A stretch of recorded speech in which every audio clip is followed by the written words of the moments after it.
पैदा करना और लोगों में पैदा होना।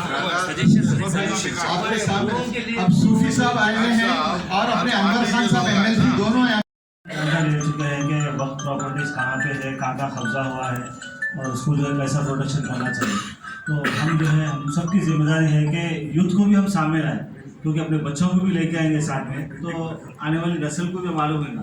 हम लोग बैठ के तकरीरें कर लेंगे, हम लोग बैठ के जो है एक दूसरे को बात कर लेंगे, चले आएंगे, तो इसमें आने वाली नस्ल को नहीं मालूम है कौन से प्रॉपर्टीज़ कहाँ पर कब्जे हुए। तो उसके लिए एक यूथ विंग बनाइए आप, मेरा मशवरा है, और बच्चों को लेके आइए। रोज़ाना जो है कंप्लेंट कम से कम हम जाके जो है देना चाहिए। नईमुल्लाह शरीफ साहब बताएंगे प्रैक्टिकली हमको मैनुअली कंप्लेंट देना चाहिए, तो उससे मैं सहमत हूँ नईमुल्लाह शरीफ साहब की बात से। और हमको जो है एक्शन प्लान बना के उसको आगे बढ़ के जो है हमको काम कैसा करना है उसके बारे में तकरीबन तो जो है माशाल्लाह जो है तकरीबन हमारे सीनियर लीडर्स हैं यहाँ पे, एक से एक टॉप स्कॉलर्स है, तो सारी चीज़ें हमको मालूम है, लेकिन जो है हमको एक्शन प्लान बना के काम कैसा करना है वो करेंगे। एक आदमी 15-15, 10-10 मिनट तकरीर करने से जो कुछ फायदा नहीं है। सारी चीज़ें मालूमात है, जैसा नईमुल्लाह शरीफ साहब बता दिए कि यहाँ प्रॉपर्टीज़ यहाँ पर कब्जा हो, तो हमको एक्शन प्लान बना के हमको आगे बढ़ना चाहिए। उसके लिए जो है हम अभी जो है मीटिंग ख़त्म होने से पहले एक्शन प्लान बनाइए, बना के कल हमको क्या करना है उस पर उसके बारे में डिसाइड करिए। शुक्रिया।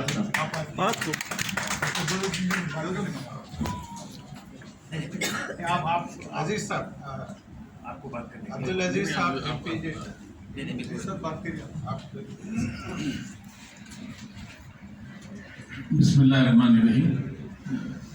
आज के इस जॉइंट एक्शन कमेटी जो प्रोटेक्शन ऑफ वक्फ बोर्ड के तहत है, मैं उन तमाम जिम्मेदारों का शुक्रिया अदा करता हूँ। और मैंने तारुफ में बताया था कि मेरा ताल्लुक़ movement for piece and justice से है, तेलंगाना, और उसका स्टेट प्रेसिडेंट हूँ। और आज से कई बार ऐसे इजलास में शिरकत करने का मौका मिला है। बहुत सारी तजावीज़ आई हैं, बाद वक्त हम मायूस हो जाते हैं कि क्या होगा, लेकिन मायूसी बहरहाल कुफ्र है। हमको कोशिश जारी रखना चाहिए कि असाब कहफ की तरह करवटें बदलते रहिए आप, एक ना एक दिन तो बहरहाल सूरज शुरू होगा। वो बहरहाल हम उम्मीद रखते हैं, हम कोशिश करने के मुकल्लिफ हैं, नताइज की जिम्मेदारी अल्लाह ताला के ऊपर। अब एक बात, क्योंकि बहुत तवील बात करनी नहीं है, वो ये है कि मेरी यहाँ के मुंतज़मीन से भी ख्वाहिश है कि इस तरह के इजलास आप मुनक़िद करते रहिए। ये अवेयरनेस बढ़ता है, इसमें ये ज़िंदगी की अलामत है, ये ज़िंदगी की अलामत है। और मैंने आपको किया था कुरान मजीद का हवाला देकर, अल्लाह ताला जो है असाब कहफ को बगैर करवट लिए भी जिंदा रख सकता था, वो इख्तियार था उसको, लेकिन उसने करवट लेकर ये बता दिया कि कौमें जब तक जागती नहीं है अल्लाह की मदद नहीं आती। तो तदबीर के दस्ते ज़र्री से तकदीर दरख्शां होती है, कुदरत भी मदद फरमाती है जब कोशिश इंसान होती है। तो हमको कोशिश करते रहनी चाहिए। मैं मुबारकबाद देता हूँ आज जो लोग आए हैं, और कुछ तजावीज़ यहाँ पर आई हैं, जिसमें से एक तजवीज़ ये भी है कि इसमें हमको स्ट्राइक करनी चाहिए, या फिर मतलब हुकूमत की तवज्जो मबजूल कराना चाहिए। तो ये समझ जाइए कि उसके लिए MP मुकम्मल तौर पर तैयार है। हम ऐसा नहीं कि आप चलिए हम आते वाली सी बात नहीं है, हम फ्रंट लाइन के अंदर हैं, और आप जिस वक्त बुलाएंगे, जहाँ बैठेंगे, भूख हड़ताल की बात होगी तो भी हम करेंगे, और आपके साथ शाना बशाना रहेंगे। मेरे अल्फाज हैं, और मैं कोई सियासी आदमी नहीं हूँ कि कोई वादे करके पलट जाऊँ, तो बहुत कमिटमेंट मेरा आपके साथ है, मैं ये आपके साथ करता हूँ। और दूसरी तौर पर मेरी सिद्दीक साहब एक ख्वाहिश है, वो ये है बैक वक्त आपसे भी गुजारिश है, बैक वक्त कई एक महज मत खोलिए। अभी बात जैसे आई थी ये हुकूमतों के खिलाफ, इनके खिलाफ, ये मतलब हम लोग और मुख्तलिफ जमातों के खिलाफ, अगर आप इनमें उलझ जाएंगे तो फिर ये वक्त का मसला पेचीदा हो जाएगा। आप जब आप एक मकसद के लिए बाहर निकले हैं, तो फिर समझिए उस मकसद को हासिल कीजिए। रास्ते के कांटे जो अगर उलझ जाएंगे आप, तो अपनी मंजिल पर कभी भी नहीं पहुंच सकते। तो हमको मंजिल पर पहुंचना है तो कुछ चीज़ों को नज़रअंदाज कीजिए आप। अगर हम आपस में दस्तों का गिरेबा हो जाएंगे तो फिर किसी बैरूनी ताकत की जरूरत नहीं होती, हम काफ़ी है अपने बर्बादी के लिए। तो मैं आपसे मकसद होता हूँ कि हम बहुत से चीज़ों को एक साथ अब छेड़िए, ये ऐसे हैं, वो वैसे हैं। अब जाहिर है इसके ऊपर अगर हम वक्त सर्फ करते रहेंगे तो फिर कौन अच्छा रहेगा? आपको कोई भी नहीं रहेगा। हम अपने मकासद पर नज़र रखें, और मैं आपसे रुख्सत होते हुए कहता हूँ कि कौम कहता है कि हालात पे तनकीद न कर, तुझको इजहार ख्यालात का हक हासिल है, और ये हक कोई तारीख की खैरात नहीं। कोई हुकूमतों ने हमको खैरात में नहीं दी, ना कांग्रेस ने, ना PDP ने, ना BRS ने, ना TRS ने। तेरे और मेरे रफीकों ने भाई लहू दे देकर जुल्म की खाक में इसका शजर बोया था। आज यही वो जमहूरियत है जिसकी बिना पर हम आवाज़ उठाने के लिए तैयार हैं। मैं एक बार फिर मशहूर हूँ मुंतज़मीन का और ताउन की मुकम्मल तौर पर आपको यकीन दहानी करवाऊँ। ऐसे लोग को साथ में है, अपने मफादात के लिए वो जाके चीफ मिनिस्टर के पास जा सकते। जनाब जलालुद्दीन अकबर साहब नेक सिफत स्पेशल ऑफिसर, उनको ट्रांसफर करने के लिए सब जाके मिल सकते हैं, लेकिन मुसलमानों के आपके मसाइल के लिए, आपको बसाने के लिए, आपको बाज़ाबात करने के लिए इनके पास कोई चीज ही नहीं है। सिर्फ याद रखिए ये लोग अपने रॉडी शीटर्स के जरिए, इनके जो खातिरीन है, सट्टा चलाने वाले सूदखोरों के जरिए पूरे पोलिंग स्टेशनों पे कब्जा करे हुए रहते। आप लोगों को ये चीजों को तोड़ के निकलना है। अगर इनकलाब लाना है तो आप इनकलाब लाइए। क्यों अकबरुद्दीन अवैसी सुप्रीम कोर्ट में अपना रिव्यू पिटीशन क्यों नहीं डाले? मेरा सवाल है आपसे। जब आप मुसलमानों के अंदर बोल रहे हैं कि मैं हथकड़ियों में देखना चाहता हूं, पिछली अभी 8 दिन पहले असेंबली में जो इजलास हुआ, मैं देखना चाहता हूं जो वक्फ जायदादों को तबाह करे उनके हाथों में हथकड़ियां पड़े हुए देखना चाहता हूं, उनको जेल में देखना चाहता हूं। मेरा सवाल है आपसे अकबरुद्दीन अवैसी, आप जब हमारे जनाब अजीज पाशा साहब मेरे को अल्लाह के फजल से जो भी होम मिनिस्टर के पास जाके हमारी नुमाइंदगी करे थे, चौखंडी खबरस्तान शेखपेट के पास, खबरस्तान चौखंडी शेखपेट के पास सबको माने में 2 रोड़ा डालिए। दरगाह चौखंडी वो खबरस्तान जो औरंगजेब रहमतुल्लाह अलैह के साथियों के वहां पर खुबूर है, उस पर मेट के चूंकि बड़े बिल्डर के वास्ते जो 35 मंजिला बिल्डिंग है उसको रास्ता नहीं था, ये हमारी क़यादत उनके लिए रास्ता दे दी और 2 फ्लोर वहां अपने लिए सिक्योर कर ली। लैंको हिल्स में भी यही हुआ है, 2 टावर 2 भाइयों के नाम पे है। कितने बड़े बड़े 40-50 मंजिला टावर, ये आप लोगों के साथ धोखा दिया जा रहा है। और याद रखिए, मरने से डरने वाला अगर रहा तो ये जिंदगी बेकार है। ज़मीर मरने से पहले इंसान मर जाना चाहिए।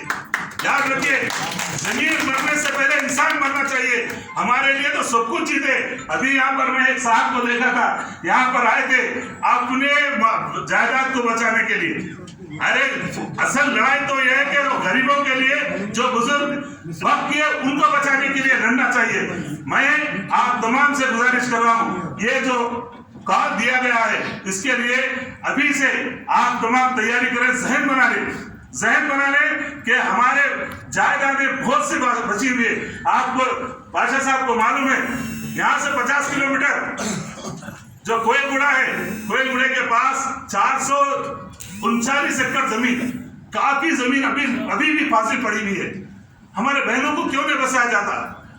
अगर आप यहाँ सब लोग मिलकर ठहर गए हिमाचल के, अगर वो धरने में आवाज लगाएं कि हमारी शर्त है जब तक जुडिशियल पावर नहीं दिया जाएगा और गरीबों को उनके हक, उनके जो जमीनें 50-50 गज या 100-100 गज जमीन, गरीब लोगों को जो सर छुपाने के लिए जगह नहीं है, किराया नहीं दे सकते मुसलमान ये हालत में गिर गए।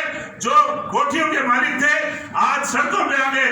आज रिक्शा ऑटो चलाने वाले जो किराए के गांव में थे, बड़े बड़े पैलेसों के मालिक बन गए। मुसलमानों को धोखा देके अल्लाह के लिए कुर्बानी देना सीखिए और अपने आप को अल्लाह की रजा के लिए आगे बढ़िए और इंशाअल्लाह ताला अपना हक ऐसा मत मांगिए, अपने वोट को ऐसा मजबूत बना दीजिए। किसी को नहीं देंगे, जो मुसलमानों का साथ देंगे उनके साथ हम जुड़ जाएंगे। सिद्दीकी साहब का, नईमुल्लाह शरीफ साहब का, मुख्तार भाई का, अजीज पाशा साहब, याद रखिए एक बात याद दिला दूं, जब वो चौखंडी को तोड़ा गया, चौखंडी के खबरों पे हम लोग एहतजाज करे तो हमारे ऊपर नॉन अवेलेबल केसेस डाल दिए थे। हम लोगों को ऐसी हालत में क्यों 100 से ज्यादा मुसलमान जख्मी हो गए थे वहां पे, और वहां पर बल्दिया वाले और पुलिस वालों को जख्मी कर दिए एक प्लानिंग के तहत हम लोगों को मरवा देने के लिए। लेकिन अल्लाह ने 20 अप्रैल 2011 में जो वाकया हुआ, 30 अप्रैल 2011 को अल्लाह ने चंद्रायन गुट्टे में तारीख साज वाकया करके बता दिया, नाक रगड़ा दिया अल्लाह ताला के फजल से। जो अल्लाह के लिए जो उठते हैं उनके लिए अल्लाह का भी याद रखिए, डरना नहीं है, जो होगा अल्लाह की तरफ से होगा। मैं अजीज पाशा साहब का तमाम का मशकूर हूँ। और 9 तारीख के लिए अपने लिए कमर आज से बांध दीजिए। अल्हम्दुलिल्लाह सूफी साहब जैसे अल्हम्दुलिल्लाह यहाँ बुजुर्ग मौजूद हैं जो लब्बैक कह के अल्लाह की जायदादों को बचाने के लिए आगे बढ़ते हैं। तमाम का भी मशकूर हूँ। जज़ाकुमुल्लाह खैरन। अस्सलाम वालेकुम वरहमतुल्लाहि वबरकातुहू।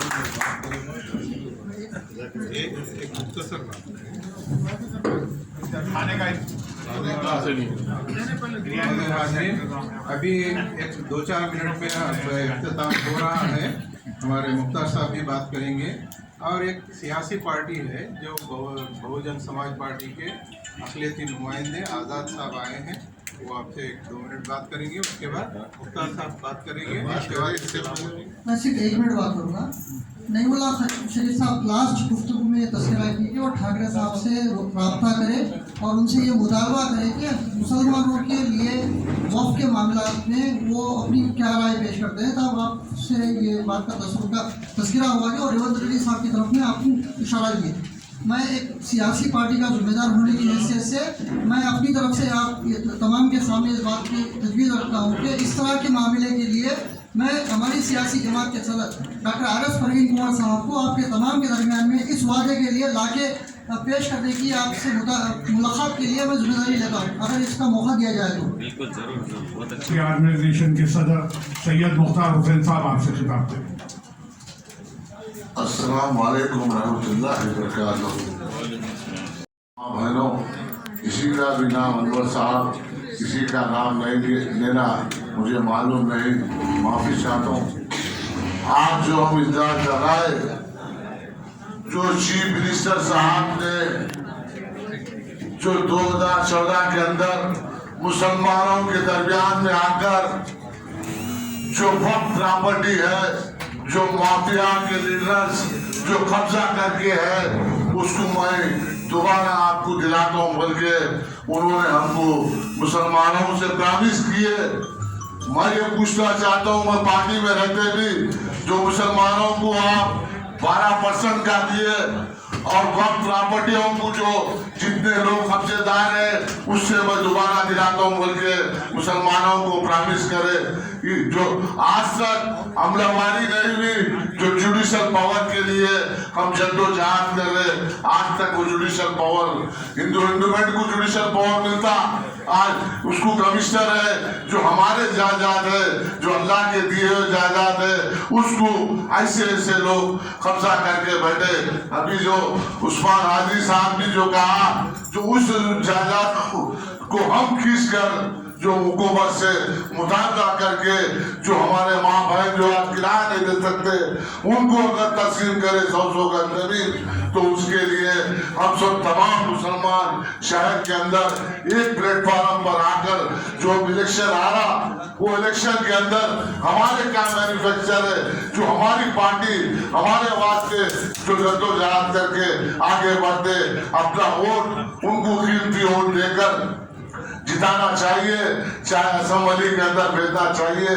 जो जमीन अभी कुछ बचे हुए हैं, जो मुसलमानों के लिए 100 गज अगर जमीन आए, हमारे माँ बहनों का गुजारा होता, जो किराया नहीं दे सकते, हम हुकूमत से कभी भी मुकाबला करें। इसके अंदर हमारे सिद्दीकी साहब सबसे आगे बढ़कर रहते। इंशाअल्लाह उससे पहले भी गच्ची बोली के अंदर सारे मुसलमानों को बचाए।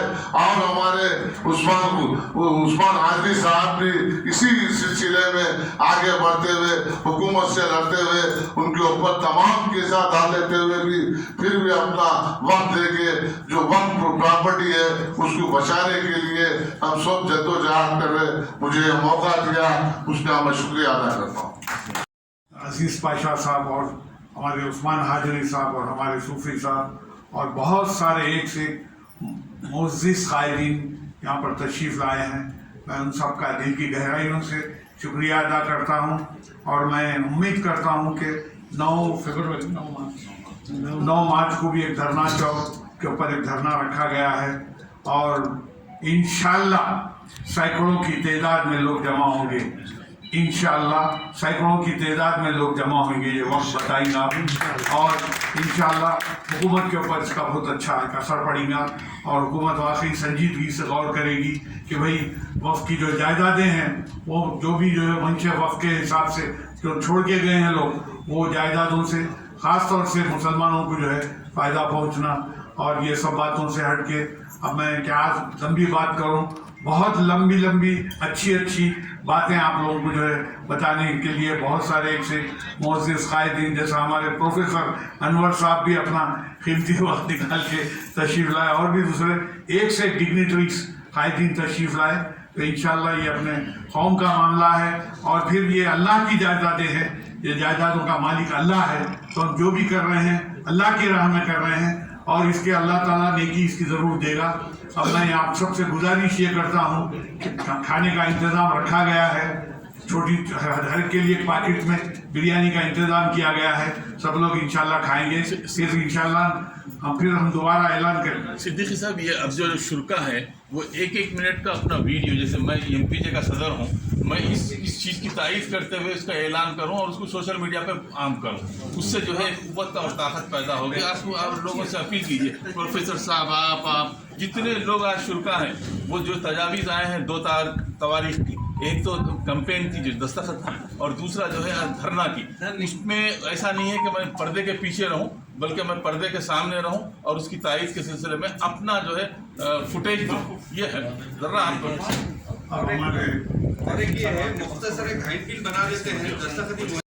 राउंड टेबल मीटिंग को देखकर मैं बहुत ही खुश हुआ, इसलिए कि हमारे सिद्दीकी साहब जो है ना पिछले 3-4 महीने से लगातार ये मीटिंग्स इस वजह से रख रहे हैं कि ताकि आहिस्ता आहिस्ता लोगों में शऊर ये हो, बुलंद हो और तमाम लोगों में जो है ना एक जोश और इस्तेकाम आए इस वक्त की प्रॉपर्टी की सियानत के। तो आज मैं देख रहा हूँ कि इसका कुछ फल थोड़ा सा नज़र आ रहा है। बहुत सारे जो लोग हमारे पास जो दानिशवरों ने मिल्लत बैठे हुए हैं, देख के बड़ी खुशी हुई। अभी आपके सामने और आखिर में हमारे उस्मान हाजिरी साहब भी मुखातिब करेंगे। तो मैं इससे पहले जो हमारे MPJ के अजीज़ साहब अनवर खान साहब, सूफी साहब की बात किए और सबसे पहले इब्तिदा तो सिद्दीकी साहब भी किए थे, मुख्तार साहब भी किए और पूरा पेपर है ना प्रेजेंट किए समझे हमारे नईमुल्लाह शरीफ साहब। तो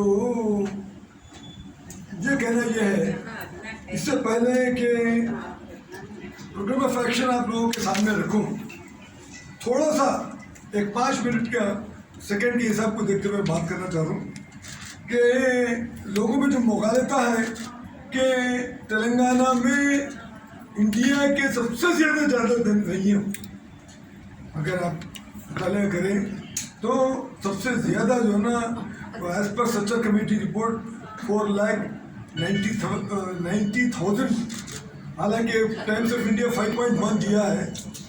तो सबसे हाईएस्ट जो है यूपी में 1.2 कुछ है, इसके बाद 80,000 जो है ना वेस्ट बंगाल में और तीसरा जो है कर्नाटक में, 4th तमिलनाडु में क्लोजली, 5th केरला है, उसके बाद हमारा नंबर आता है।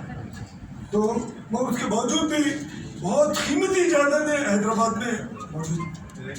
कहा जाता है कि 33,000 जो है ना जायदादों में, जिसकी अगर ये देखें तो 77,000 एकड़ ज़मीन, हेक्टर या एकड़ ज़मीन, जिसमें 57,000 जो है ना 80% 85% जो है ना खर्चा हो चुका। तो आज हम इसलिए बैठे हुए हैं कि जो बचे हुए पहले उसको सियानत कैसे करना और उसके साथ साथ जो है ये जितने भी ज़मीनों पे कब्जा हो उसको कैसा वो जंगल से आज़ाद कराना, उसके लिए हम ये तमाम बैठे हुए हैं। इससे पहले आप लोगों को मालूम होगा कि जब हम धरना चौक इंदिरा पार्क के ऊपर हम रखे थे अपना धरना, उसमें ख़वातीन की तादाद माशाल्लाह बहुत अच्छी तादाद मौजूद थी, मगर इसके साथ साथ हमारे लोग भी जो है ना बहुत कुछ जमा हुए। तो थोड़ा सा इम्प्रेशन पड़ा, मगर वो इम्प्रेशन काफ़ी नहीं हुकूमत को हिलाने के लिए। एक बात मैं कह दूं, कभी भी एक 15 दिन के बाद या 2 महीने के अंदर अंदर केसीआर साहब इलेक्शन डिक्लेयर करने वाले हैं। बिल्कुल सही। कभी भी उनका बहुत ही असेसमेंट चल रहा है, एक एक सीट में विजाविज बीजेपी और कांग्रेस के साथ कैसा मुकाबला रहेगा, वो उनके इख्तिताम पे आने वाला है। उसके साथ जब देखेंगे कि कौन सा मौजू तरीन वक्त है उनके लिए, चूंकि एंटी इनकम्बेंसी जो बढ़ती रहती, जितना देर करेंगे एंटी इनकम्बेंसी बढ़ेगी और उनका पल्ला भारी होगा। वो सोचते समझ के शायद एक 15 दिन से 2 महीने के अंदर कभी भी डेट डिक्लेयर हो सकती है। उससे पहले जरूरी है कि हम जो ना ताकत का मुजाहरा करें, चूंकि जो लोग करना चाहिए वो तो नहीं कर रहे हम, वो खैर वो पॉलिटिक्स में मैं जाना नहीं चाहता। हमको अपना इस मकसद के हुसूल के लिए इसको कमिश्नरेट बनाना, इसको जुडिशियल पावर देना, जब भी हम इसकी सियानत कर सकते हैं। तो इसके लिए मैं समझता हूँ, मैं भी मशवरा किया और आप लोगों से भी पूछना चाह रहा हूँ कि रमज़ान से पहले, रमज़ान तो अभी 32 दिन बाकी है, तो इस बीच में शाबानुल मौज़म में जो है ना, हम ये 2 डेट्स में आप लोगों की तजवीज़ को शुरुदार कर रहा हूँ। पहले ये है कि जो हम धरना करेंगे, इतना मैसूर धरना होना कि हुकूमत दहल जाए, हुकूमत जो है ना सोचे पे मजबूर हो जाना, चूंकि ये कमिश्नरेट बनाने से उनके खजाने में असर पड़ने वाला नहीं है, खाली पॉलिसी डिसीजन। लास्ट टाइम पे मैं बोला था, जब वो चंद्रबाबू नायडू जो है ना पूरा मसौदा तैयार करके रखे थे, तो फौरन मुतवल्लियान का एक बहुत बड़ा वक्त गया, जिसमें हमारी वो पार्टी भी थी नहीं थी वो मालूम नहीं मुझे, तो थी शायद। तो वो लोग जब जाके बोले नहीं ये रखने से पूरे मुसलमानों को नुकसान हो जाएगा, तो ऊपर वाले की जायदाद और इसकी जो है ना सियानत के बारे में उनको नहीं था, मगर जो लोग खाबिज हैं, खाबिजीन के, उनके लिए जो है ना वहाँ पर ले जाके अल्टीमेटम उसको देने के साथ ही चंद्रबाबू नायडू बोला, अरे मैं आप लोगों के लिए, कम्युनिटी के लिए मैं ये मसौदा तैयार किया था, जब आप खुद ही नहीं चाहते तो मैं क्या करूँगा, पढ़ के फेंक। उस वक्त हशर जो हुआ था। अब फिर ये हमारे चीफ मिनिस्टर साहब केसीआर साहब है ना, इलेक्शन से पहले वादा कर पूरे वक्त की जायदादों सियानत के बारे में और उसको कमिश्नरेट करने के बारे में। सियानत का क्या असर होना हमको मालूम है। जब दोनों स्टेट अलग हो रहे थे 2014 के करीब, हाईकोर्ट में इन्होंने हमारे चीफ मिनिस्टर साहब ने कहा 2186 जो डॉक्यूमेंट्स हैं गायब हो गए, 2186 डॉक्यूमेंट्स गायब हो गए। हाईकोर्ट में हलफनामा दी, कभी इसका पता नहीं चला। इसका मतलब जितने भी गबन करने वाले हैं वो है ना वहाँ से गायब कर दिया। इसके बाद CID इंक्वायरी, बल्कि वो भी जो है ना, वो डेट भी मेरे सामने मौजूद है, जो हमारे केसीआर साहब 8 अक्टूबर 2021 फ्लोर ऑफ दी हाउस उन्होंने कहा, उसका क्या असर वो मालूम नहीं हमको। और दूसरी, मैं इससे पहले के बाद फाइनल इसके टच करूँ, 1-2 दिन चूँकि हमारे जो साहबीन है, जो मुखर्रीन, उन्होंने भी उस बारे में इशारा किया कि जो वक्फी जायदादों का जो किरायानामा कई साल पहले जब उसका बहुत ही तखमीना कम था, वो आज भी उसके ऊपर नजरसानी नहीं हुई। खुद मदीना बिल्डिंग के 500 जो मलकियाँ हैं कब फिक्सअप हुए थे, असल देखें तो उसका जो है ना अगर एस्टिमेट करें तो 5 करोड़ रुपये इजीली उससे आ सकते। अभी देखें तो क्या है, वहाँ पर कम से कम 30 करोड़ रुपये ड्यूस है, और ये वक्फ बोर्ड को इतनी हिम्मत नहीं है कि ड्यूस है ना वो भी मामूली, वो पुराना किराया, वो हिसाब से भी आज तो 30 करोड़ का जो है ना किराया वसूली बाकी है। ये चीज़ें तो है, समझिए कमिश्नरेट अगर है तो तमाम चीज़ों के ऊपर है ना ओवरकम कर सकते हैं। तो मेरी तजवीज़ ये है कि मैं तारीख के साथ, मैं हमारे जितने भी मुंतज़मीन को बताऊँ, वो लोग भी तैयार हो गए कि 3 मार्च यानी जुमा, उस दिन उससे पहले एक हफ्ता पहले पूरी तैयारी करके हर मस्जिद जुमेरात है वो 6 दिन के बाद 3 मार्च जुमा के दिन फर्स्ट जुम्मा जो है उसमें पूरा सिग्नेचर कैंपेन उससे 2 दिन पहले वॉलंटियर्स मीटिंग जितने यहाँ के लोग हैं वॉलंटियर्स अपने इसके लिए जगह बोल दीजिए ताकि वॉलंटियर प्रेस मीट लगाने के बाद बोलेंगे। चलिए प्रेस मीट में बोल देंगे उसको। और 9 मार्च को जुमेरात है 6 दिन के बाद 11 बजे अपने धरना चौक के पास इंदिरा पार्क हम परमिशन ले लेंगे। मेरे ख्याल से कोई इससे प्रॉब्लम नहीं आएगा। तो वो परमिशन लेकर 9 मार्च के दिन जो है ना बहुत ही हजारों की तादाद में हुकूमत को एक फाइनल वार्निंग देंगे इसमें। अब मैं आप तमाम लोगों से अपील करूँगा आज से ही ये सिग्नेचर कैंपेन और ये इसके लिए मैसिव धरने के लिए आप तमाम लोगों को तैयार करें, आप खुद पार्टिसिपेट करें और अगर उसको एक तारीखी तरीके से वो लेके आए मुझे पूरी उम्मीद है कि हुकूमत और इस मामले में कोई बिल पेश करेगी। बस मैं यही कहते हुए आखिरी एक शेर पे बात खत्म करता हूँ मैं इकबाल के यकीन मुहक्कम अमल पहन मोहब्बत फातेहा चाहते जिंदगानी में है ये मर्दों की शक्ति। हर मस्जिद के पास हम कोशिश ये करेंगे कि हर मस्जिद के पास किसी को असाइन करने की वो बात हम कोशिश करेंगे, जिम्मेदारी देंगे कि वो पहले उसका फॉर्मेट तैयार करेंगे। उसके बाद और एक चीज़ इसमें इजाफा मैं ये करना चाह रहा हूँ कि एक पैम्फलेट भी हम तैयार करेंगे कि हमारे क्या क्या नुकसान हो रहे हैं और हम इसको हमारे मुतालबात क्या हैं और इस पर अगर अग्री हो रहे हैं तो फिर सिग्नेचर का साथ में उसका क्या करें। जी ये बात हो गई। और एक तो आपकी तजवीज़ ये है 9 मार्च को एक ग्रैंड धरना करेंगे जिसमें ये सारी चीज़ें सामने रखेंगे। अच्छा एक बात और मैं 1 मिनट में कर दूं कि यहाँ के जो कांग्रेस का जो ये स्टेट का जो इंचार्ज है मानिकराव ठाकरे, मैं उसको फ़ोन किया। मैं बताना चाह रहा हूँ कि भाई ठाकरे साहब ये बताइए कि यहाँ पर जो सिचुएशन है इस वक्त आप लोग बीजेपी के खिलाफ और TRS के खिलाफ आप लोग इलेक्शन लड़ने के लिए जा रहे हैं। आपका मौक़िफ़ कमज़ोर दिखाई दे रहा है क्योंकि मुसलमानों के कई चीज़ें पेंडिंग हैं।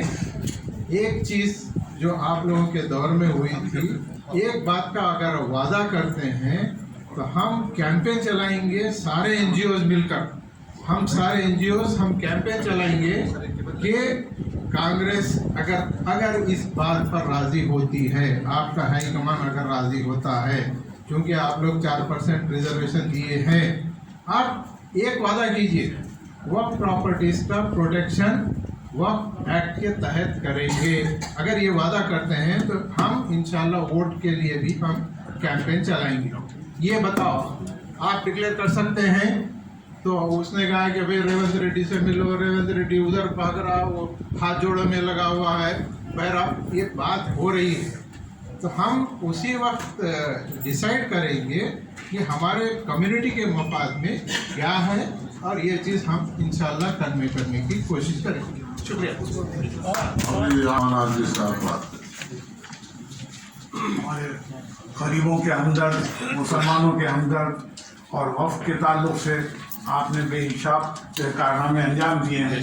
अब हमारे हदील अजीज़ कायद उस्मान हाजरी साहब आपसे मुखातिब और तमाम यहाँ पर मौजूद सीनियर्स, मेरे माँ बहनों, अस्सलाम वालेकुम रहमतुल्लाहि व बरकातहू। ये बारगाह मोहब्बत है, खानखां नहीं। ये बारगाह मोहब्बत है, खानखां नहीं। यहाँ पर फूल नहीं सर चढ़ाए जाते हैं। ये औकाफ का ये गरीबों के लिए जो बुजुर्गान दीन ने वक्त जो की अपनी जायदादों को अल्लाह के रास्ते में अपनी आखिरत बनाने के लिए, वो जायदादों का तहफ़्फ़ुज़ जान दे के जेल में जाके मुसीबतें सहुबतें बर्दाश्त करके हासिल की जा सकती हैं। टेबल पे बैठ के मजम्मती बयानात यानी करारदादें मंजूर करने से नहीं होती। नईमुल्लाह शरीफ साहब, सिद्दीकी साहब जिस तरह से फरमाए कि हमको बाहर निकलना पड़ेगा, अगर आप लोग इसके लिए तैयार हैं तो हाथ उठाइए कि हम अपने आप को अगर जरूरत पड़ी तो हम जेल को भी जाने के लिए तैयार रहना चाहिए। इंशाअल्लाह ताला मैं गुजारिश कर रहा हूं और उम्मीद करता हूं कि जो कैंपेन शुरू होने जा रहा है उसमें अपनी अना को खत्म करके लिल्लाहियत के लिए गरीब लोगों को जिनके हुकूक छीने गए, गरीबों के नाम पे जो जमीनें हासिल की गई और उस जमीनों पर अपने बड़े बड़े महल तामीर कर लिए, उन जालिमों के खिलाफ हमको उठना पड़ेगा, उन जालिमों के खिलाफ हमको लड़ना पड़ेगा। और मैं आपको कोई फिजिकल फाइट की बात नहीं कर रहा हूं, मैं कानून की लड़ाई की बात कर रहा हूं। और अपने आप को तो कम से कम हम उन गरीबों के लिए जिनके लिए बुजुर्गान दीन ने अपनी आखिरत संवारने के लिए जो औकाफी जायदादें वक्फ की है, उनके तहफ़्फ़ुज़ के लिए, उनको उनके हक दिलाने के लिए अगर हम आगे बढ़ेंगे तो हमारी जिंदगी भी अल्लाह ताला से जिस तरह से इब्राहिम अलैहिस्सलाम ने और बड़े बड़े हमारे अंबिया कराम ने जो फरमाया, इन्ना सलाती व नुसुकी व महयाया व ममाती लिल्लाहि रब्बिल आलमीन, मेरी नमाज, मेरी कुर्बानी, मेरा जीना मरना अल्लाह ताला के लिए, रब्बुल आलमीन के लिए। इसके लिए अगर हम लोग इंशाअल्लाह जिस तरह से जनाब अजीज पाशा साहब ने कहा कि कभी भी इलेक्शन का ऐलान हो सकता है, और यकीन मानिए सियासत में, जमहूरियत में ये बहुत बड़ा हथियार है जो हमारे पास है वोट की शक्ल में। अल्लाह के लिए मेरे बहनों से भी गुजारिश है, पैसों के लिए या किसी के यानी जो जिस तरह से छल्लेदार तकरीरें करते हैं, जिस तरह से जज्बाती तकरीरें करते हैं, उनके बातों में ना आए, अपने वोट को हमारे गरीबों के लिए इस्तेमाल करें, उनको जो हुकूक दिलाएगा उनके हक में हमको काम करना है। और जुडिशल पावर के लिए जिस तरह से अभी ऐलान किया गया है, अल्लाह के लिए अपने साथ अपने बहनों से भी गुजारिश कर रहा हूँ, इंशाअल्लाह ताला बहुत से जमीनें खाली है, याद रखिए। इसके लिए जरूरत है आपकी ताकत की। आप हम सब मिलके अगर जमा हो जाएंगे, किसी की कोई आपको डरा नहीं सकता। याद रखिए, बड़े बड़े कायदीन हमारे पास अल्लाह के फजल से जिंदगी जेलों में गुजारे अजीज पाशा साहब, अपने लिए कोई महल तामीर नहीं करे, अपने लिए कोई जायदादें पहले से शामिल नहीं किए। ऐसे लोग, मुखलिस लोग हमारे पास मौजूद हैं, हम इनसे फायदा उठाएं, इनके साथ हम जुड़ेंगे, इनके साथ हजारों झोपड़ियां, हजारों गरीबों को बसाए। और जनाब सिद्दीकी साहब, हजारों झोपड़ियां आपने सिद्दीक नगर से बसाकर बता दिया अमली तौर पे। ऐसा नहीं मेरे को वोट दो, मैं तुम्हारे को फलाना दे दूंगा, फलाना दे दूंगा, ये कोई ऐसी बात करने, प्रैक्टिकल काम करने वाले हमारे पास मौजूद है। और हमारे पास अल्लाह के फजल से अनवर खान साहब जैसे प्रोफेसर साहब, बड़े बड़े यहाँ सादतुल्लाह साहब और दीगर तमाम लोग मुखलिस है काम करने के लिए। सूफी साहब यहाँ मौजूद है, अल्हम्दुलिल्लाह। आप लोग आगे बढ़िए। अगर हम ये जो मुंतशिर है इस तरह से बना देंगे तो बहुत बड़े से बड़ी चट्टान को पास कर सकते हैं अल्लाह के लिए। जी अजीज साहब, तमाम अल्हम्दुलिल्लाह। तो मैं तमाम से मैं ये गुजारिश कर रहा हूँ कि आने वाले, अभी मैं आपसे एक खुशखबरी भी सुना दूं। हमारे घर में बात हुई थी, जनाब असदुद्दीन अवैसी साहब आए थे। हमारे मकान में जो विंटेज पैलेस, क्राउन पैलेस, महबूब प्राइड, केस फंक्शन हॉल बने हुए हैं, गरीब मुसलमानों को 50-50 गज जमीन देते उनके बना। जो वादा हुआ था OS 50 ऑफ 2004 केस 2004 में डाला गया। हम पूरे मिलके काम करें गरीबों के लिए, लेकिन हमको मालूम नहीं था गुफ्तार और किरदार में कितना फर्क है। जब केस इलेक्शन जीत गए, 2 बार इलेक्शन जीत गए, मैं आपसे कड़वी बातें कर रहा हूं, याद रखिए मेरे बहनों, आप लोगों के लिए आपके जहन नशीन होना चाहिए। हमारे मीडिया के भाइयों के जरिए से भी उन मुसलमानों तक ये बातें पहुंचनी चाहिए जो लोगों से छुपी हुई है। गरीबों को बसाने के नाम पे अपने कारपोरेटर को, अपने लोगों को जो मालदार है, सरमायादार लोग हैं, उनके वहां पर बड़े बड़े शादी खाने बना दिए। वो केस को वापस कर लिए, वापस ले लिए, नॉट प्रेस करा लिए। मैं आपसे एक और बात करना चाह रहा हूं कि दर्रा हुसैन शाह वली रहमतुल्लाह अलैह के ताल्लुक से रोना हो रहे हैं कि हम लोग 1 लाख करोड़ की जायदाद हार दिए। कैसा हारे जो वक्फ ट्रिब्यूनल में जीते, जो हाई कोर्ट में जीत गए। और ये बात का इंकशाफ आप लोगों को मालूम होना चाहिए, हाई कोर्ट में Akbaruddin Owaisi one of the plaintiff petitioner वो भी थे, पार्टी थे।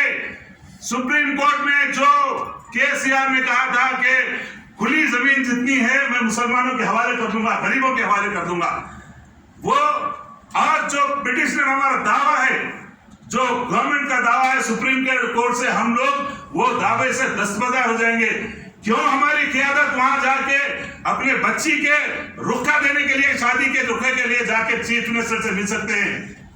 जनाब शेख मोहम्मद इकबाल साहब के ट्रांसफर के लिए जाके पूरे उलमाए मशाकिन के साथ मिल सकते हैं, जो सोकाल उलमाए मशाकिन। मैं तमाम की इज्जत करता हूं, मेरे सर पे उलमाए मशाकिन वो लोग, कॉर्पोरेशन हो या वक्फ बोर्ड हो या जो भी डिपार्टमेंट है, वहाँ पर हम ज़्यादा से ज़्यादा राइटिंग में उनसे सवाल करना है, उनसे जवाब मांगना है और हिसाब मांगना है। जब तक हम हिसाब नहीं पूछेंगे हम आगे नहीं बढ़ सकते। और ये तंजीम जो बेड़ी हमारे जितने तंजीम है, यकीन मान मुझे बहुत भरोसा है कि हम बहुत अच्छा काम करेंगे और कामयाब होंगे इंशाअल्लाह।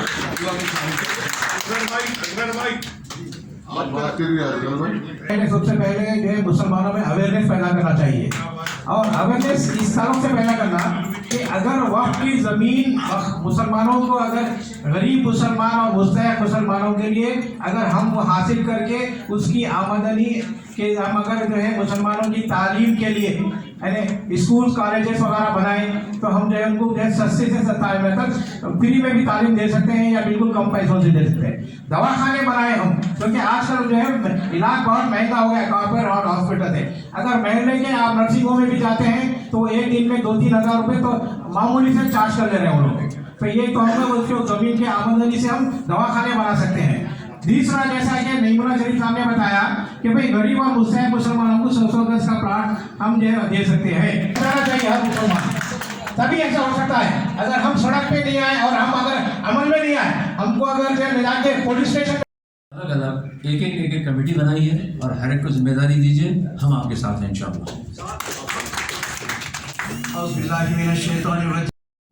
करामत इस्तेकामत के साथ जब आगे बढ़ेंगे तो हर मामले में कामयाबी होंगी। नहीं अब वक्त बैठे हुए खाके बनाने का, उठो फातिहाना रुख बदल दो जमाने का। अस्सलाम वालेकुम रहमतुल्लाहि व बरकातहू। आज वक्त प्रोडक्शन प्रॉपर्टीज का मीटिंग जो ऑर्गेनाइज किया गया है, अल्हम्दुलिल्लाह जितने भी पार्टी के लोग हैं, पार्टी पे जो है डोर के बाहर रखकर अंदर आए हैं, मैं भी ऐसे आया हूँ अल्हम्दुलिल्लाह। क्योंकि वक्फ प्रोडक्शन जो सोच अल्लाह की जो प्रॉपर्टी के लिए जो सोच रहे हैं, अल्लाह पाक जो है इनके इरादे बुलंद करे। और हैदराबाद तेलंगाना में जितने भी वक्फ प्रॉपर्टीज़ है, RTI से पहले हमारे वक्फ प्रॉपर्टीज़ कितने भी बचे हुए हैं उनका कोई रिकॉर्ड नहीं आया अभी तक। क्योंकि मदीना बिल्डिंग या आप जितने भी हमारे को जो रेवेन्यूज आते हैं वक्फ बोर्ड को, उसके ऊपर हमारा एक्शन प्लान कुछ नहीं है। पहली बात, हमारा एक्शन प्लान ये जो मेंबर्स है, हमारा एक्शन प्लान जो 100 रुपये 200 रुपये 300 रुपये में जो चला रहे अपने मलिया, जो अपनी जागीर समझकर, वो उनकी जागीर नहीं है। वक्फ बोर्ड भी यही समझ रही कि उनकी जागीर है। ये हमारा वक्फ प्रोटेक्शन जो है इतना पावरफुल है, वक्फ बोर्ड को भी हिला सकता है, वो मलिया वालों को भी हिला सकता है। जो केसेस अभी चल रहे हैं और जो प्रॉपर्टीज़ अभी हाफिजीन के कब्जे में है, उसके ऊपर हम कोई एक इक़दाम शुरू करना कि भाई इसको हम किस तरह फिर दोबारा टेक ओवर कर सकते हैं, उसके लिए हम केसेस डालना और फिर उसकी बिल्कुल। और बहुत सारे हैं, मैं इतने ही नहीं है नाम जिनके लिए ये इतने ही नहीं, बहुत सारे हैं। हमारे इससे रिलेटेड जितने भी काम हैं या जितने भी फ्रंट्स हैं, उन फ्रंट्स के लिए एक अगर एक फ्रंट को अडॉप्ट कर लें, हमें से यानी बुनियाद वक्फ प्रॉपर्टीज का प्रोटेक्शन है सबके सामने। उस प्रोटेक्शन के सिलसिले में किस किस लेवल पर कौन काम करना है, इस तरीके से एक एक अंजुमन अगर उसको ले ले, सारे काम अपने एक सर लेने के बजाय एक एक जिम्मेदारी दे दें, तो एक स्पेशलाइजेशन हो जाता है उनका, हमेशा मुसलसिल उसके पीछे वो रहते हैं। उनको उसके लिए हम जो है हम मांगी हो हमारे दरमियान में सारे जितने भी अंजुमन काम कर रहे हैं वक्त प्रोटेक्शन के सिलसिले में पूरी रियासत में, पर्टिकुलरली हैदराबाद में, वो सब मिलकर इसको जो है हम तकसीम कर लें अपनी पसंद का। जो मेरा इंटरेस्ट है समझिए कि लीगल लेवल पर मैं काम करना चाह रहा हूँ, चलिए लीगल के काम जो है उनको दीजिए, इस तरीके से करें। तो मैं समझता हूँ कि तसलसल बाकी रहता है और उम्मीद है कि नतीजा खैज भी होगा ऐसा काम।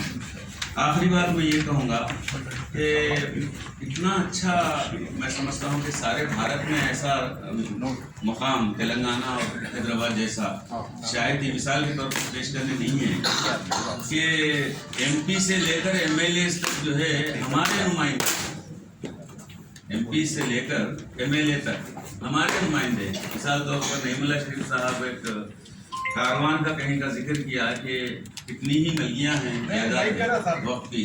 हाँ आप भी किए, नईमुल्लाह साहब भी किए, जज़ाकल्लाह। तो हमारे कारवान के एमएलए कौन है? हमारे आदमी। यानी इनकी मौजूदगी में जो है जो पिछले जनरेशन जितना भी वक्त करके गई है उनको प्रोडक्शन करने हमारे नईमुल्लाह साहब जितने भी यहाँ पे जितने भी ठहरे हुए हैं, अल्लाह पाक इनको खास करके चुना है। हैदराबाद में करोड़ों आदमी है लेकिन उनको नहीं चुना है अल्लाह पाक। तो मैं इसलिए आज की मीटिंग में इतनी अहमियत दे के आया हूँ कि मुझे इन्विटेशन है, अल्लाह ने मुझे चुना है यहाँ पे। तो वक्त की प्रॉपर्टीज की अहमियत हमारे खवातीन में पहली बार देख रहा हूँ कि अल्लाह पाक ने इनको भी भेजा है यहाँ पर, क्योंकि वक्त की प्रॉपर्टी से इनको क्या फायदा होता है। आप लोग में से जो समझदार लोग हैं, वक्त की प्रॉपर्टीज हमारे बीमारी मालूम है पर मसलियतन नहीं, नाम नहीं ले रहे या मसलियतन उसके ऊपर दबाव नहीं डाल रहे, तो ये चीज खत्म होना चाहिए। जो लोग इसके ऊपर खाबिज है, जो इख्तियार पे है, जिसकी बात वहाँ पे मानी जाती सुनी जाती, वो होना चाहिए, उसके ऊपर प्रेशर बिल्ड करना चाहिए। और वो डायरेक्शन में जैसा प्रोफेसर अनवर खान साहब बताए, हमको काम करने की जरूरत है। ये चंद अल्फाज के साथ मैं अपनी बात खत्म।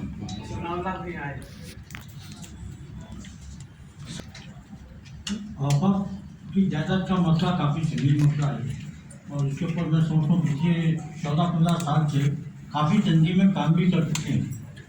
और ये जो तंजीमें काम करे हैं वो उनका एक ही एम था कि औकाफ की जायदादों को पॉइंट करके या जायदादों को बचाना चाहिए। ज़्यादातर लोग इसके ऊपर ही काम करें।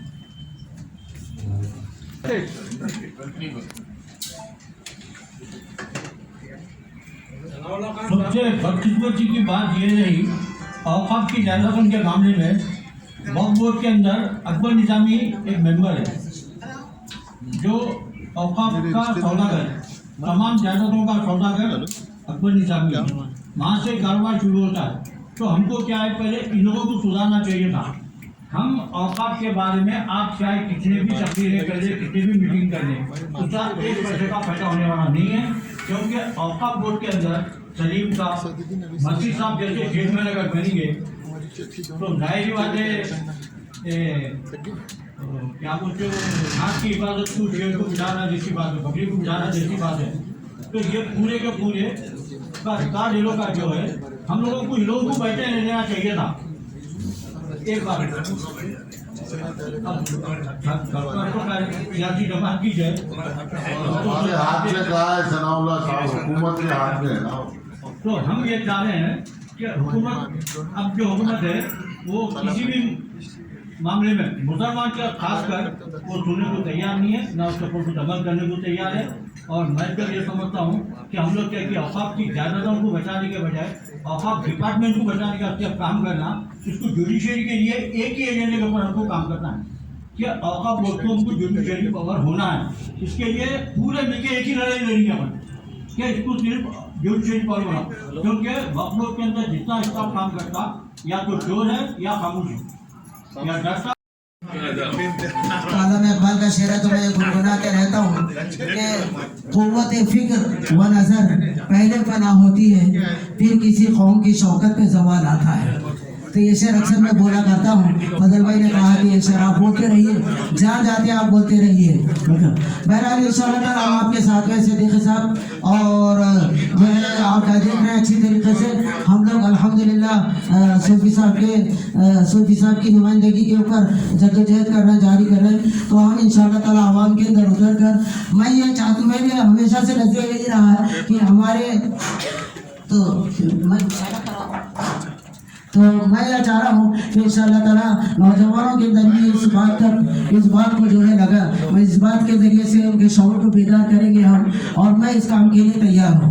और मैं तो जानते हैं उस्मान राजी साहब अच्छी तरीके से कि मैं कैसा काम करता हूँ अल्हम्दुलिल्लाह। तो लिहाजा मैं ये जो है ना आवाम के अंदर शौक़ को बेदार करेंगे, और जैसे सनाउल्लाह भाई ने कहा कि जुडिशल पावर के लिए जद्दोजहद करेंगे, ये भी एक बहुत ज़बरदस्त बात है कि हम सब मिलकर इस पावर के लिए जो है ना कोशिश करेंगे। और तीसरे ये कि जो हमारे असद भाई, जो हमारे एमएलए एमपी साहब है सारा लीग, जैसे फजल भाई ने कहा कि सारा लीग जो है एमपी साहब से जाके मिलता है, लिहाजा हम उनसे भी जो है नुमाइंदगी करेंगे या उन तक बात को पहुँचाएंगे या उनको मजबूर करेंगे कि जो है ना हमारी औकाफ की जायदाद को बचाया जाए। तो इंशाअल्लाह ताला मैं आपके साथ काम करने के लिए तैयार हूँ, और ख़ास तौर पर मैं ग्राउंड वर्क करता हूँ और कंट्रोल काम करता हूँ, और पूरा शहर मुझे अल्हम्दुलिल्लाह पहचानता है। अल्लाह पाक हम सबको सही रास्ते पे चलने की तौफीक अता फरमाए और जद्दोजहद करने की और अमल करने की तौफीक नसीब फरमाए। पहला पॉइंट मेरा नईम साहब से, अजीज पाशा साहब और आपसे है कि first educate then go for educate. ठीक है, यहाँ पर सबसे बड़ा प्रॉब्लम क्या हो रहा है कि हमारे बीच जो औकाफी जायदादों के लिए specially related to Muslim minority के कई इश्यूज में जो लोग जिद्दोजहद के लिए आगे आ रहे हैं, उसमें से कई लोग हमारे लिए मुनाफिक का काम कर रहे हैं। उनको पहचानिए आप पहले। जब तक हमारे गिरोह में जब तक मुनाफिकत मौजूद है, जितने मुनाफिकत जो हमारे उसमें मौजूद है, क्योंकि हर हाथ मिलाने वाला दोस्त नहीं होता है। और मुस्लिम माइनॉरिटी का सबसे बड़ा प्रॉब्लम आज जो हो रहा है कि आपके साथ हाथ जोड़कर ठहरे कि हम हैं, औकाफी जायदादों के लिए हम हैं, मुस्लिम माइनॉरिटी के लिए हम हैं, हम साथ देंगे आपका। यकीन जानिए वो लोग शटर उठाते हैं, शटर डालते हैं, लिफाफे मिलते हैं, फिर हाथ छोड़ देते हैं। They are working as an informer to those who are against us. ये बात सबसे पहले वो करिए। और मैं आपको बताता हूँ, मैं इस मामले में सिद्दीकी साहब मेरे उस्ताद हैं, मैं उनसे सीखते रहता हूँ, क्योंकि मैं तलबा इल्म हूँ। नईमुल्लाह साहब से और आप लोग से गुजारिश है कि प्लीज आप एजुकेट करिए। देयर आर मल्टीपल वर्टिकल्स जहाँ पर इनजस्टिस टुवर्ड्स मुस्लिम माइनॉरिटी हो रही है। आपको 4 पॉइंट मालूम है, आपको 4 मालूम है, आपको 4 अक्यूमुलेटिव एक जगह प्लेटफॉर्म पर लाइए ताकि लोग सीख सके। ये जरा मेरी गुजारिश है। और हर हाथ मिलाने वाले को आप जेएससी में आप प्लीज वो मत करिए, वरना इतनी सारी मेहनत घोड़े पर धूप में नहीं डालना। बस ये एक रिक्वेस्ट है मेरी। जज़ाकल्लाह। अपने के साथ जो भी बातें करे हैं अल्लाह करे कि वो कामयाब हो जाए। हमारे सिद्दीकी साहब जो है 10 आदमी से लेके 50 करके 100 करके 10,000 से लेके कदम कदम से मिला के जो है कायनात बनाए हैं। हम छोटे छोटे मामले से लेके बड़े मामले तक पहुंचना है, तो हर जगह हर कोशिश कामयाब करना चाहिए। माशाल्लाह सभी यहाँ पे अच्छे अच्छे ख्यालात पेश करे हैं। मैं मुबारकबाद देता हूँ हमारे सभी भाइयों को। अल्लाह करे ये सबके दुआएं कामयाब हो जाए। अभी रमज़ान के ताल्लुक से जो बात करें अभी साहब, हम जो है सभी को ये बात बताना चाहिए कि सच बोलना चाहिए, और सच के साथ चलने से नाकाम चीज़ भी कामयाब हुआ करती है। और अल्लाह करे कि माशाल्लाह हम यहाँ पे एक छोटे मामले से जो सो शुरू हुए, ये कम नाकाम कभी नहीं होना चाहिए। अल्लाह के ऊपर भरोसा रखना चाहिए। अल्लाह ताला हर कोशिशों को कामयाब करते हैं। वक्त लगता है लेकिन हम कामयाबी की मंजिल पे ज़रूर पहुँचते हैं। और हर जगह हर कोशिश करने से सारे आवाम में ये बात फैलना चाहिए, हम हमेशा तैयार हैं सभी के साथ। हम जहाँ पे जो भी मामले से हो दो, धरने बैठना है, कुछ भी करना है, जगह पे कभी भी हाजिर रहेंगे। हम ये गरीब के ताल्लुक से लड़ने के लिए अभी 100 गज ज़मीन जो दिलाना है, जितने ज़मीन बेनामी रखे हुए अभी हम जितने यहाँ पे काबिल भाई जितने भी है सब मालूमात है साहब को। और हम जो है साथ रहेंगे, पूरे मिलके साथ रहने से हमको हर चीज़ पे अल्लाह ताला कामयाबी पहुँचता है। मुश्किल को आन पड़ी तो घबराने से क्या होगा, मुश्किल कोई आन पड़ी तो घबराने से क्या होगा, जीने की कुछ तरकीब निकालो, मर जाने से क्या होगा, सब मिल के आवाज उठाओ तो कुछ चांद पर रो पड़े। मैं तना जिगनो हूं, मेरे चिल्लाने से क्या होगा।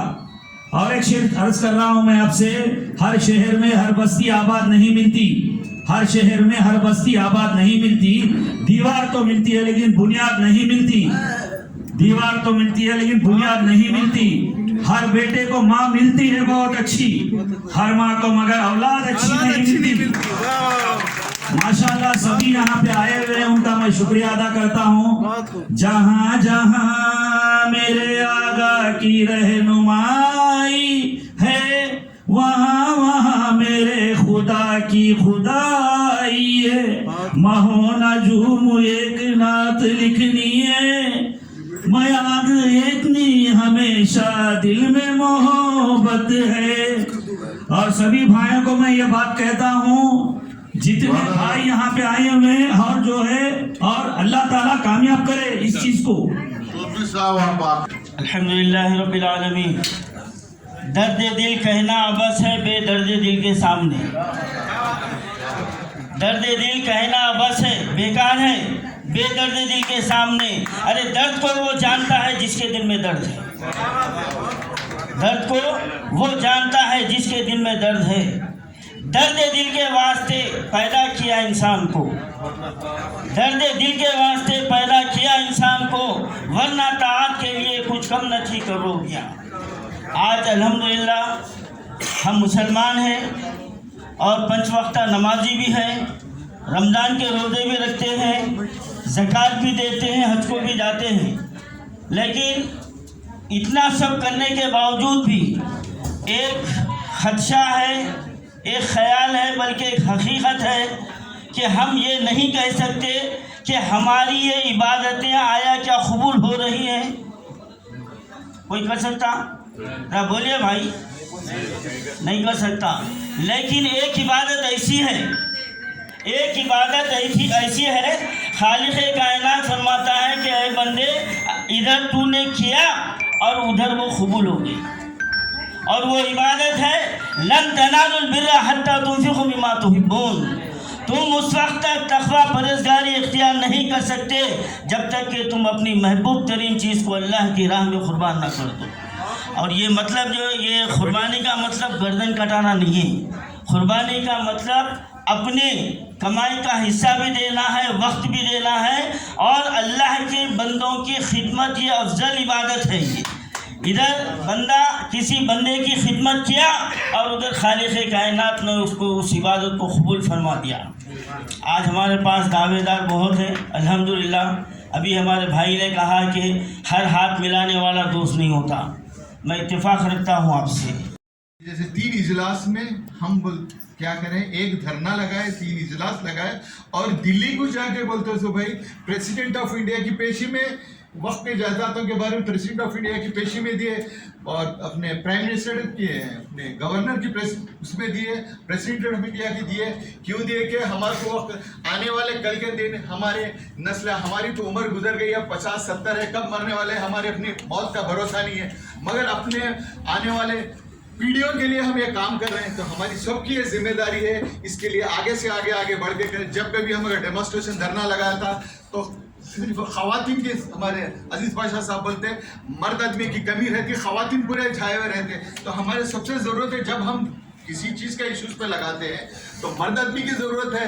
बताइए आप यहाँ से आप कारवान की तरह करीब है, देखो आप कारवान के पास जो मलियाँ हैं वो मलिए में आपको एक आदमी गैर मुस्लिम नहीं मिलेगा, आपको सारे मलियों के अंदर दूसरे गैर और कौम बैठी हुई है। उसका किराया बता दो भाई 300 रुपये है, उसका किराया 300 से 400 रुपये।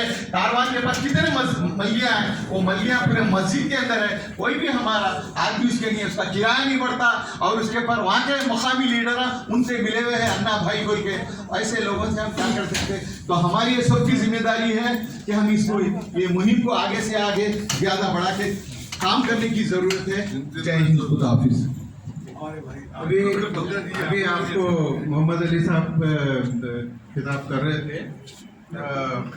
मैं एक चीज़ पॉलिटिशियन की बात हुई थी, एक मुकम्मल कर देता हूँ बात कि ये वो पॉलिटिशियन है जो मैं समझता हूँ कि किसी मुस्लिम पार्टी भी नहीं, बल्कि आप एमपी रहते हुए पार्लियामेंट में मुसलमानों के सबसे ज़्यादा मसाइल पर आपने डिस्कशन करवाया पार्लियामेंट में। और हम जब गए थे 2012 में, तो तेलंगाना वॉक प्रोटेक्शन का जब बोर्ड लगा तो ये बोले तेलंगाना किधर है, जब बना ही नहीं था तेलंगाना। उस वक्त आप एमपीज को लाकर हमारे धरना को जंतर मंतर में कामयाब करवाया था। ये आपने, ये पॉलिटिशियन ऐसे भी होते हैं जो मुसलमान गरीबों के मुस्तकीन के मसाइल को उठाते हैं। बहरहाल तहसीन साहब से ख्वाहिश करता हूँ कि वो आपने ख्याल